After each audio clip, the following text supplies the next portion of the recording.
Salut à tous, c'est Pang de la chaîne, bienvenue sur cette deuxième partie, toujours avec Dame Lipasco.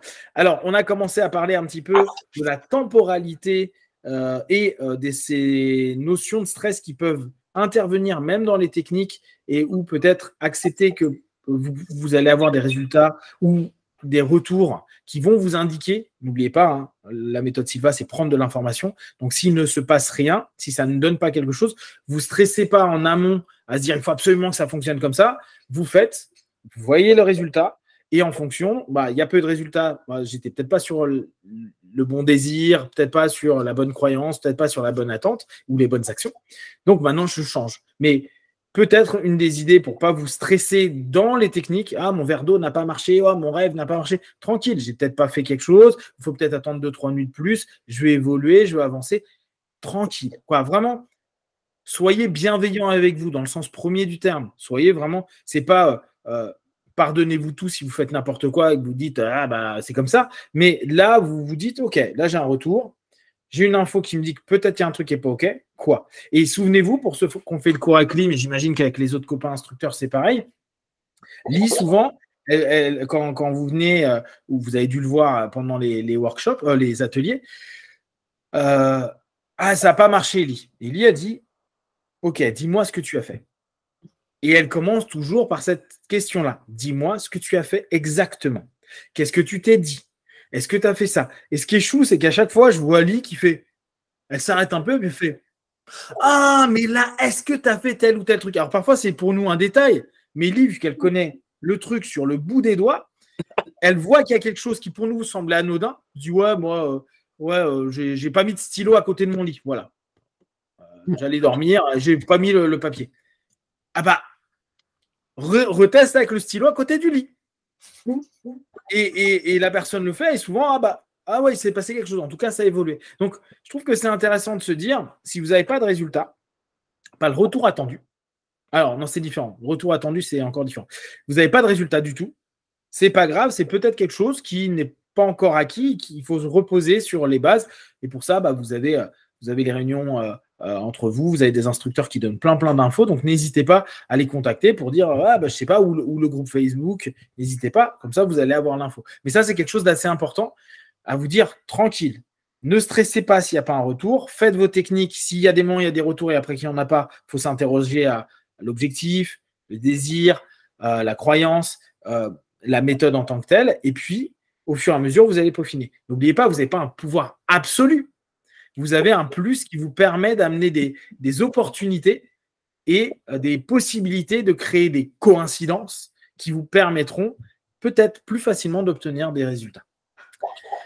Est-ce que tu as quelque chose à rajouter par rapport à ça? Voilà, j'allais juste dire que ce que tu as dit que moi je fais, je suis très contente parce qu'en fait, moi, je l'ai appris directement de José Silva. Les gens qui disent ça n'a pas marché et il n'est jamais perturbé. Il dit simplement, dis-moi comment tu l'as appliqué. Détail par détail. Et il y a toujours quelque chose qui manquait, une erreur, etc. Mais voilà, maintenant, tu fais comme ceci. Ouais, c'est ça. Et en plus, c'est apaisant parce que tu t'aperçois, alors c'est sympa quand tu as les 4 jours comme ça, tu t'aperçois que les gens disent je l'ai fait comme ça et c'est mieux. Moi, je me suis réveillé. Ce coup-ci, j'ai entendu le réveil, mais je me suis pas réveillé tout de suite. Ouais, mais c'est déjà pas mal, tu vois. Hier, tu n'as rien entendu du tout. Ok, c'est déjà un petit mieux. Parce que là encore, il y a une forme de phénomène d'habituation. Il y a une éducation à se donner. Oui. C'est la répétition qui fait qu'on commence à devenir bon dans les choses. Et tout ne va pas venir comme ça. Et d'ailleurs, le travail sur le rêve est intéressant pour ça. C'est des étapes. Répétez, faites jusqu'à ce que vous y arriviez. Oui. Oui. Alors, il y a des gens pour qui, par exemple, le souvenir d'un rêve tout de suite, mais normalement, ils n'ont pas eu des années et des années sans souvenir de rêve. Alors, ces gens-là, ils ne vont pas avoir un rêve épique, Technicolor, Cinémascope la première fois. Ils vont avoir c'est juste une petite image flash ou juste une émotion. Ils vont avoir quelque chose, mais tout petit. Donc là, il faut quand même persévérance. Oui, c'est ça. Et là encore, alors, est-ce qu'on projette avec lui ou pas, mais c'est intéressant ce moment du travail sur les rêves parce que ça vous fait dire, jusqu'à présent dans la méthode, on vous avait montré des techniques qui avaient quasiment un effet immédiat assez simple. Je me programme le soir à me réveiller à telle heure ou à maintenir le fait de ne pas m'endormir et tout. Et d'un coup, on vous dit, bah, vous allez le faire, mais ça se fait en 3 étapes. Donc, vous pourrez arriver à ça, mais plus tard. Et là, si on le réinterprète avec tout ce qu'on est en train de dire, donc on se biaise un peu, hein, mais on regarde avec ce qu'on a envie de valider, bah, c'est un bon moment peut-être où on peut se dire, ah bah, les techniques, il faut que j'apprenne et que je passe par des étapes pour arriver à la version finale qui sera le plus exploitable pour moi, comprendre ce que veut dire le rêve, avoir une réponse à une question, etc., etc. Donc, prendre son temps, accepter de répéter, c'est des exercices, c'est des modules où vous allez devenir expert, mais vous n'êtes pas expert en ressortant du séminaire et vous ne l'êtes pas au bout de 6 mois de pratique. L'expertise, c'est comme des grades dans les arts martiaux, hein, c'est petit à petit.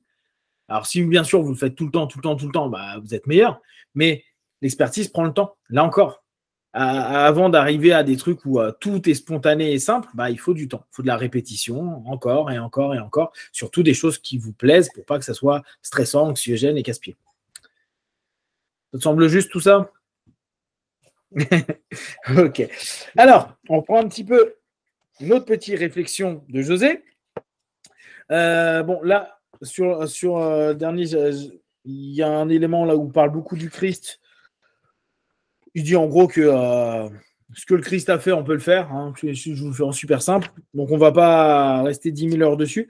Il y a des éléments là que j'ai trouvé intéressants. Par contre, il y a une différence entre utiliser un sujet qui a naturellement développé des facultés de clairvoyance, qui utilise en fait les deux facettes de son cerveau, les deux hémisphères, et utiliser et développer un sujet qui a une capacité de clairvoyance qu'il a appris à développer au travers de l'utilisation de l'hémisphère droit. Il nous a fallu 9 ans pour développer le premier de ce que l'on a appelé un clairvoyant entraîné. Alors, j'aime bien cette notion-là. Souvenez-vous, donc très souvent, il dit qu'il y a simplement 10% de la population qui spontanément vont être des clairvoyants, que donc les autres ne le sont pas forcément, mais qui peuvent tous le devenir. Et tout le cheminement est de permettre que tout le monde le devienne. Pour lui, c'est quand même des personnes qui sont différentes. Les deux sont clairvoyants, mais ils n'ont pas les mêmes capacités et compétences au départ. Et on revient à ce qu'on disait la semaine dernière, l'intuition / la clairvoyance est quelque chose qui s'éduque. On reprend le mot de tout à l'heure, qui se travaille. Je trouve que c'est intéressant cette notion il nous a fallu 9 ans pour avoir des résultats, pour se dire, à un moment donné, bah, ça y est, maintenant, on a un clairvoyant, une clairvoyante, en l'occurrence, entraînée. 9 ans, hein. 9 ans. Et tu sais, c'était, je pense, le moment où il prenait le groupe des enfants, quand il s'occupait que des enfants, dans sa toute première phase de Silva. Tu sais, je crois qu'il a fait un premier groupe de 17. Isabelle, je crois. Isabelle a commencé à faire les cas ou entraînements quand elle avait 9 ans. Ouais, mais est-ce que alors, tu vois, là, c'est pas précisé qui ou quand, non, comment. Il ne dit pas, non. Parce que, est-ce que c'est son groupe, tu sais, son premier groupe qu'elle a fait, donc bon, bien sûr, il y avait Isabella, mais après, il y a eu un groupe d'enfants, je ne sais plus, ils étaient 13 ou 17, et je crois que j'avais lu, je crois que c'était dans la biographie, où il disait que eux, c'était le premier vrai groupe qui, pour lui, était des clairvoyants construits. Il faudrait que je vois ça. En fait, je me demande, tu te rappelles, il était en contact avec Dr. Rhein, Duke Université, qui a créé le mot ESP, qui a utilisé les cartes Zener et tout ça, qui lui disait, oui, on a cette capacité de lui, il appelait ça télépathie ou PRS éventuellement, mais pas tout le monde l'a. Et José disait, non, moi j'ai entraîné des gens pour avoir cette capacité. Et là, rapidement, il a dit, mais où sont tes preuves, où sont tes, etc., parce que ce n'était pas du tout scientifique. Et à ce moment-là, José a recommencé avec un nouveau groupe, avec des techniques beaucoup plus scientifiques pour tester. Et je crois que c'est justement ce deuxième groupe dont il parle là, quand il a dit, ça a pris 9 ans pour produire un clairvoyant entraîné, quoi. T'imagines, c'est que là, 9 ans, alors on revient là, c'est bien parce que c'est sur le sujet, hein. Le temps, il a fallu 9 ans. Maintenant, en 4 jours, vous avez des bases. C'est quand même génial. C'est de se dire, allez, Si vous bossez régulièrement la méthode Silva tous les jours pendant 1 an, vous avez des compétences super intéressantes à développer en termes d'acquisition d'informations, d'intuition. Après, qu'importe comment vous allez l'appeler, moi je reviens sur des trucs très terre à terre, des informations pour trouver des solutions. Voilà. Et en 1 an, si vous pratiquez tous les jours, vous allez être sidéré. Et là, on se dit 9 ans. C'est quand même, on voit comment il a pu construire, prendre le temps. Et après, il y a aussi tout l'effet de masse. Hein. Plus il y a de monde, plus les gens y croient, plus ils le voient, plus c'est facile parce qu'on a des preuves que ça fonctionne, etc. C'est la différence entre le moment où on est en développement et le moment où on est en production. Quand on produit, on sait que ça a fonctionné.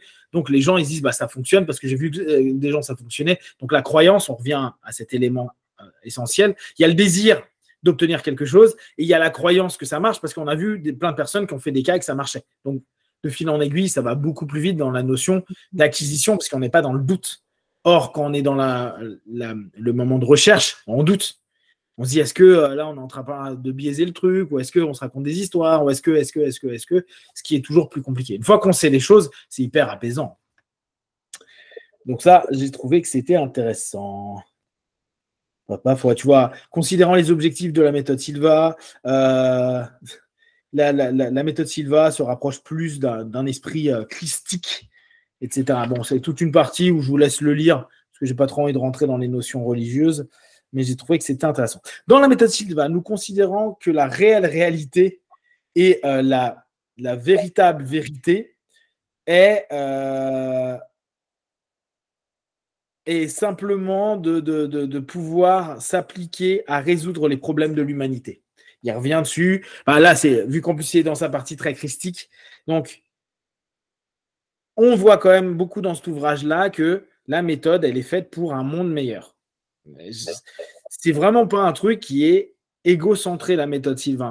En tout cas, il y a plein de parties de bouquins ou autres où on voit que c'est limite, vous faites ça pour vous, c'est bien, mais c'est pas le but. Le but, c'est de faire rendre la Terre meilleure. Et c'est assez marrant parce que je crois que c'était dans cet ouvrage-là où il y a des moments, tu sens que il fait ouais, mais est-ce que ça sert aux autres? Est-ce que le fait que j'aille mieux moi, ça sert aux autres? Et il y a vraiment cette notion-là. Donc, n'hésitez pas à penser. C'est dit, vous l'avez entendu dans vos cours, vous l'entendez peut-être dans vos audios. Posez-vous toujours la question, quand moi je fais quelque chose pour moi, qu'est-ce que ça va apporter aux autres? Ça paraît anodin, mais ça, José, il était beaucoup dans la croyance de dire, si ce que je fais moi en plus me fait du bien, mais que ça apporte potentiellement du bien aux autres, il y aura comme une espèce de levier supplémentaire. Je prends un exemple tout bête. Quelqu'un qui est professeur, qui enseigne à des jeunes, à plein de choses, si elle pense à elle en se disant il faut que j'aille bien parce que demain je dois aller à l'école ou je dois enseigner mes trucs aux gens, son bien-être va toucher 20 élèves. Et ça, c'est génial. Le moi aide les autres. Et pour lui, il y a toute cette dynamique qui fait que si ça aide en plus les autres, tu auras un levier. Et ça, moi j'aime beaucoup, c'est le genre de choses qui me parlent énormément.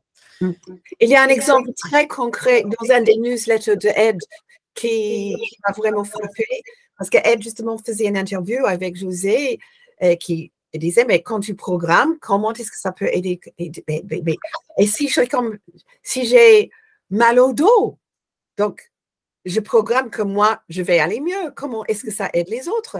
Et la réponse était mais quand tu as mal au dos, tu peux plus aider ta femme à lever les gros sacs, tu peux plus prendre tes enfants à te promener dans les bois, tu peux plus enseigner à ton fils de jouer au foot. Toutes ces choses, quand toi, tu vas mieux, va aussi aider les autres. Et c'était un exemple hyper concret, mais j'ai trouvé que ça répond tout de suite comment, en fait, nous ne vivons pas tout seuls. Nous sommes toujours dans les groupes, nous sommes toujours en contact avec les autres. Et si nous, on va mieux, on peut beaucoup mieux rendre service aux autres. Tu vois, là-dessus, je trouve que ça se rapproche. La dernière fois, j'avais refait une vidéo dessus parce que c'est plus tellement à la mode, ça l'a été il y a 5-6 ans, de Ho'oponopono. Tu sais, je suis désolé, moi, je t'aime, merci. Et le principe, Chen, quand elle expliquait ça, j'avais chopé un de ses séminaires, donc celui qui a un peu popularisé ça à Hawaï et après dans le monde. Il y a Joe Vital qui l'a popularisé, mais à la base, un gars qui s'appelle Chen. Et il était vraiment dans cette notion-là, tu vois, la base au Ho'oponopono, qui est de dire, en gros, ton mal à toi, ton mal-être, c'est une partie de moi. Et donc là, José lui prend un peu l'inverse. C'est mon bien-être, c'est un peu le tien. Mais ton mal-être, c'est un peu le mien. Donc si moi, je travaille sur moi pour enlever ce mal-être, ou en tout cas apaiser ce mal-être, je te donne la possibilité d'apaiser le tien directement et ou indirectement par rapport au fait que moi, je sois mieux par rapport à cette facette-là. Et donc, je te donne l'opportunité, en effet miroir, à plein d'éléments, de toi-même retirer ce malaise à l'intérieur de toi. Et je trouve que là-dessus, on retrouve un peu cette philosophie hawaïenne, même si lui, c'est un Mexicain, mais bon, c'est là où on voit les côtés un peu universels de si moi je vais bien, tu peux aller mieux et un groupe de personnes peut aller mieux. Si tu vas mal, je peux travailler sur moi pour potentiellement faire en sorte que toi, tu ailles un peu mieux, parce que moi, en allant bien sur ce côté-là, je te donne la possibilité d'aller bien avec le tien. J'aime bien, quoi, tu vois, c'est cette notion d'interaction. Après, c'est pas un absolu. L'Ho'oponopono, il te vend que lui, il avait fait ça, des prisonniers, que les prisonniers allaient mieux. Peut-être. Mais bon, c'est un peu surjoué. Par contre, pour avoir moi fait pas mal de tests sur plein d'exercices que je faisais, des espèces de cas, j'ai vu qu'en bossant des aspects de moi-même qui n'allaient pas dans la problématique des autres, les autres me disaient « Ah je vais mieux là-dessus ». Donc c'est quand même assez amusant. Le lien, je ne sais pas comment il se fait. Est-ce que c'est réel? Est-ce que c'est une suggestion? Est-ce que c'est du placebo? Qu'importe. Mais en tout cas, il y a quelque chose qui est intéressant. Et je trouve que là-dessus, José, il y a un truc qui est assez proche. Je suis actuellement en train de revoir un peu l'analyse transactionnelle. Et là, dedans, tu as le prémisse. I'm okay, you're okay. Mais en Silva, c'est I get better, you get better. Moi, je m'améliore aussi. Donc, c'est pas statique, c'est continu, oui. C'est ça. Ouais, mais ce qui est cool dans l'AT, Berne, il avait vraiment cette notion d'interaction. Hein, quasiment tout l'AT est basé là-dessus. Et qu'effectivement, là, moi aussi, je suis beaucoup en train de regarder toutes les vidéos des anciens. Là, tout à l'heure, j'étais en train de regarder des vidéos de Gestalt thérapie, de Pearls, etc. J'écoute leurs cours, je vois comment ils bossent avec les patients. Et j'ai écouté il y a quelques jours, pareil, Berne. Donc, Berne est le fondateur de l'analyse transactionnelle. Et il le met beaucoup en avant. Hein. C'est un système pour te sentir bien, pour que les gens se sentent bien. Par contre, tu as le droit de ne pas être OK, que quelqu'un soit OK. Ou inversement, quelqu'un peut être non OK quand tu es OK. Mais l'idée, c'est que vous trouviez, pour qu'il y ait une bonne relation, moi, je suis OK. Et je te donne la possibilité d'être OK. Donc, vu qu'on est OK tous les deux, on se sent mieux. C'est le même. C'est le même concept. C'est vraiment, vraiment intéressant. Oui. On n'est ni supérieur à l'autre, ni trop humble devant l'autre. Non, on est tous les deux, nous sommes OK. Exactement. Et l'objectif, c'est que les gens soient le plus OK possible. OK étant en plus quelque chose que je trouve sympa comme sémantique, parce que ça ne veut pas dire je suis bien, je suis merveilleux, je suis incroyable. C'est juste je suis OK. C'est juste, c'est très neutre. C'est très neutre et en même temps, c'est un neutre positif, c'est un neutre plus et pas un neutre moins. Tu vois, c'est... Oui, alors là, c'est un moment où il parlait des healers. L'un des éléments les plus intéressants dans les expériences avec les healers était d'utiliser une méthode unorthodoxe. Tu sais, ce qu'on avait vu là, le face healing.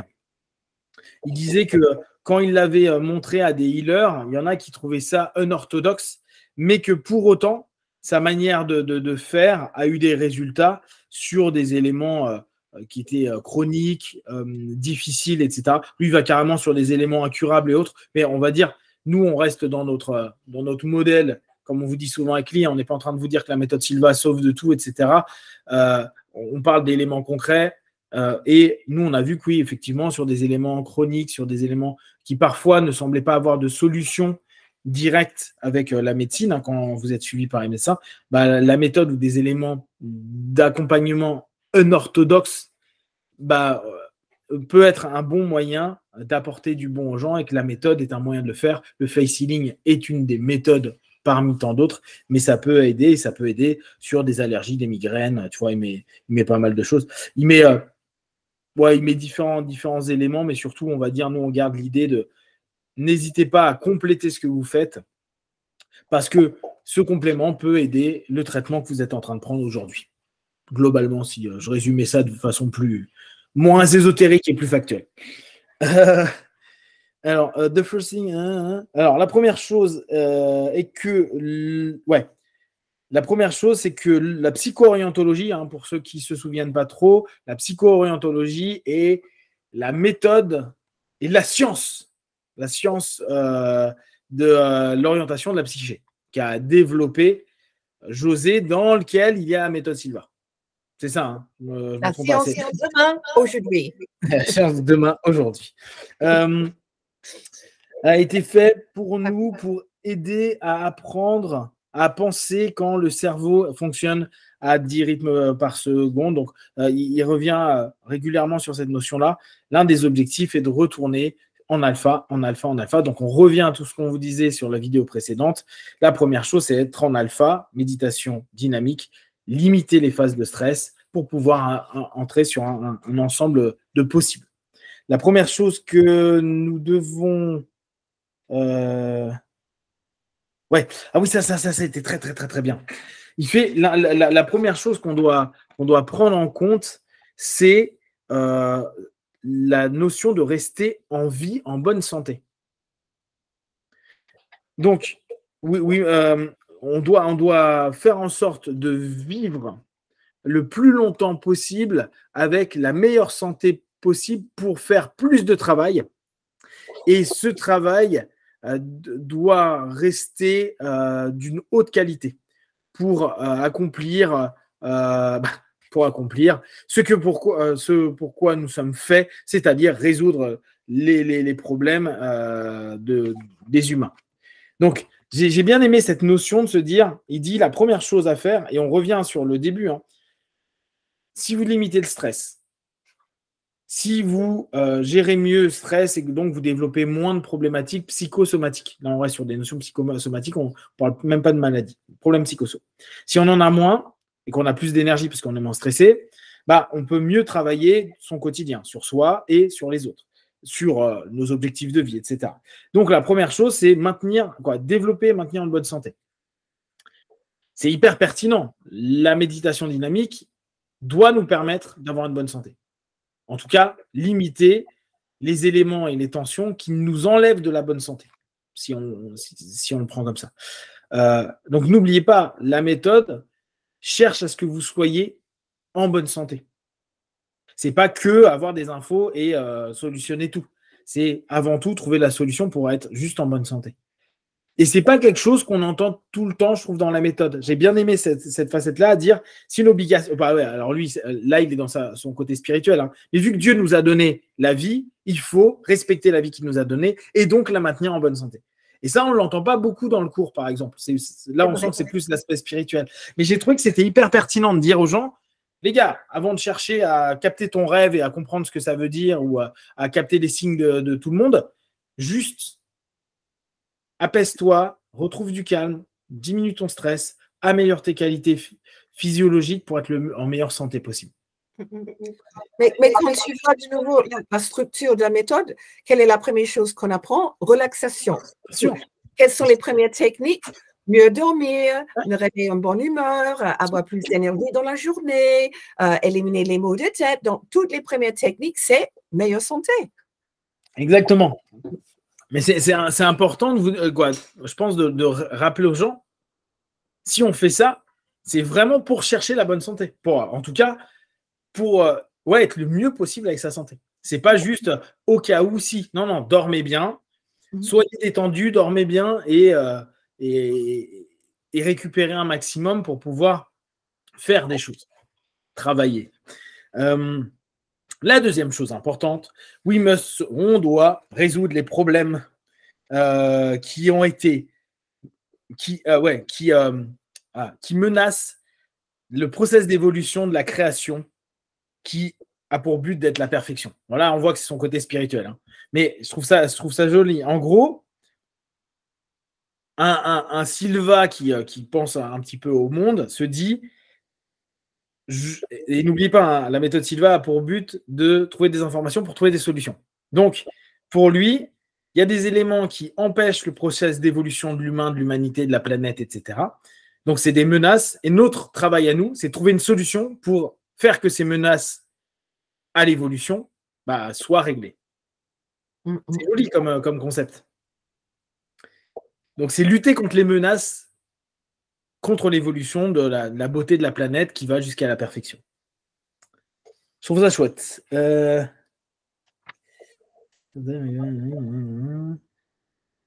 Ouais, ça c'était OK. Bon, là, ça parle du créateur dans tous les sens, donc j'ai fait OK. C'était intéressant. Vraiment, je vous invite à le lire pour ceux qui en plus sont un peu spirituels. Il a une façon d'aborder les choses sympa. Il parle beaucoup du créateur. Alors, il fait une petite différence avec le mot God, créateur. Il l'utilise pas dans le même sens. C'est assez amusant. Et je trouve intéressant que même s'il a une base tellement spirituelle, il n'en parle pas du tout dans le séminaire de base. Parce Exactement. Que tout le monde a. Et là, justement, ce livre, ça s'appelle Reflections. Donc, ouais. il dit carrément, c'est mes propres opinions, c'est mes propres idées personnelles, quoi. Exactement. C'est ce que je vous avais dit hein, au départ, il le rappelle bien. Exactement. Il dit, c'est juste là mon point de vue personnel avec mes convictions de chercheur et de chrétien. Donc là, il le précise. Donc, oui, pour obtenir tous les bénéfices que la méthode Silva offre, nous devons éduquer l'intelligence humaine pour l'utilisation des facultés sensorielles, particulièrement l'esprit. L'intelligence humaine doit être éduquée là où il fonctionne le mieux. Donc, il revient sur l'esprit qui permet d'avoir la compétence de programmation. On revient à ce qu'on disait la semaine dernière. C'est une compétence, c'est pas un outil. Oui, donc nous considérons que notre rôle est d'éduquer l'intelligence humaine pour que tout aille pour le mieux, et tout cela se fait dans la dimension en alpha en fait. Donc, ce qui est intéressant là, je trouve dans l'ouvrage, c'est que tu sens qu'il est investi d'une mission. Et là, tu le sens beaucoup plus que dans le cours. Ouais. C'est vraiment la mission, c'est de vous apprendre à aller en alpha. Et il le répète, mais le nombre de fois où il parle même pas d'alpha, il dit tout le temps 10 cycle. C'est rien que sur cette page, il y a 1, 2, 3, 4, 5, 6, 7, 8 sur une page. Une fois, il dit 10 cycle. Donc, tu sens que c'est vraiment quelque chose, maîtriser l'alpha, permettre aux gens d'aller en alpha. Et après tout ce qu'il y a, mais tu sens que la première chose, et on revient à ce que tu as dit tout à l'heure, la première chose qu'on vous apprend à la méthode Silva, c'est d'arriver en alpha. C'est de commencer à être à votre niveau, au niveau. La sémantique est intéressante. Mais l'idée, au fur et à mesure, d'arriver vers ces 10 cycles, parce qu'il y a tout au travers de ça dans la méthode. Mais tu sens à quel point il est investi dans cette idée-là. C'est si on ne donne pas ça, en fait, on passe à côté de ce qu'il y a de plus important, c'est-à-dire l'intelligence humaine de l'exploitation de l'esprit. Et là, je trouve qu'il y a quand même... il l'appuie vraiment et c'est beau. Donc, on acquiert le contrôle de l'esprit en disciplinant nos pensées. Il revient sur ce principe de il faut vraiment que vous bossiez sur vos pensées, il faut vraiment que vous puissiez au maximum, et c'est Alpha qui permet ça, vous dire je ne me laisse pas submerger par mes pensées, mais je réussis à orienter, diriger de différentes façons. Vous pouvez utiliser le miroir de l'esprit, vous pouvez utiliser votre labo, vous pouvez utiliser tout ce que vous voulez, mais c'est à vous de l'orienter. Ou tout simplement le ménage mental. Annuler. Exactement, ou le ménage mental. Exactement. Ça aussi, dès le départ. Exactement. Cette notion, en gros, ne vous laissez pas manger par vos pensées, parce que plus vous allez les développer, plus vous allez vous contrôler, plus vous allez pouvoir être créatif et corriger les choses qui ne vont pas. Donc là, il y a vraiment énormément de choses intéressantes. On va s'arrêter là parce que là, on arrive sur le bout. Il reste encore des pages, donc on en reparlera la semaine prochaine. C'est pas grave. Oui. Et je pense de toute façon que entre-temps, j'aurai fini un autre bouquin, donc on enchaînera sur autre chose. J'ai plein de choses. Donc, est-ce que tu as des petites choses à rappeler? Je rappelle juste qu'il y a un cours avec Lee sur Paris à Pâques. Il y a un cours ultra... Non. Ultra, c'est en juin. Oui, c'est ça, oui, mais c'est ce que j'allais dire. Donc, APAC, c'est le normal. Oui. C'est le Basics. En juin, donc, il y a l'Ultra. En août, il y a à nouveau un Basics. Et après, il y a aussi un cours séminaire, mais ça, c'est que pour les diplômés. Ultra, c'est un cours supérieur, mais Silva Manifesting. Manifesting, ouais. Il y a un cours supérieur qui est le 1er et 2 avril. 1er et 2 avril. Et j'ai vu tout à l'heure sur le forum, et Sonia a répondu, pour les personnes qui veulent répéter, par exemple, Manifesting, c'est 60 €, hein, c'est ça? Ah oui, oui. Ouais. Parce que n'oubliez pas, vous pouvez répéter les cours, donc n'hésitez pas, s'il y a des cours que vous avez déjà fait ou vous avez encore envie d'apprendre, vous pouvez toujours le répéter, ça sera toujours un coût bas, c'est vraiment de la répétition. Donc n'hésitez pas, de toute façon, allez sur les différents sites méthodesilva.ch, belgiquebe.fr, vous allez trouver, il y a toutes les infos, il y a les infos bien sûr des différentes directrices, mais il y a aussi de tous les instructeurs. Donc, en fonction des régions et autres, vous pouvez trouver, il y a du online, il y a du en face à face. N'hésitez pas à contacter, à les appeler, à envoyer des mails. De toute façon, tout le monde vous répondra avec plaisir. Est-ce que tu as des petites choses à rajouter? Non, juste que je trouve que plus on examine les niveaux différents, plus on revient toujours à des choses basiques qu'on apprend vraiment dans les premiers 4 jours. C'est extraordinaire. Ouais, je pense vraiment, ce que je dis quasiment depuis le début, mais on est complètement d'accord que la base de la méthode, c'est méditation dynamique. Ouais. Puis, on revient à ce qu'a dit la dernière fois Laura. Hein. Laura est complètement OK. Elle dit ce que mon père a donné à l'humanité, c'est alpha, quoi. C'est méditation dynamique. Ouais. Je pense que faut vraiment capter que tout se base de là, et plus on le fait, et en plus c'est agréable à faire, 5, 10, 15 minutes, comme vous voulez, une fois ou 2, 3 ou 4 fois, non, 3 fois, c'est parfait, nickel, vous faites comme vous pouvez, mais amusez-vous à le faire régulièrement, c'est amusant, c'est agréable, ça vous apporte que du bon, et vraiment, même si c'est 5 minutes, ou comme on en parlait la dernière fois, même flash, juste pratiquer avec plaisir, c'est important. Oui, oui. Surtout pas comme obligation. Exactement, pas parce que je dois le faire. Et c'est agréable de le pratiquer. Donc, exactement, c'est pour ça, plus on le fait, plus on se rend compte que ça a des bénéfices. Oui. Donc, si vous avez des questions et des remarques, vous les partagez sur Facebook, YouTube, on y répondra le plus rapidement possible. Et comme d'habitude, de tout ce qu'on propose, ne prenez que ce qui est bon et juste pour vous tester, observer, analyser. Be one. Merci Lee, à très vite.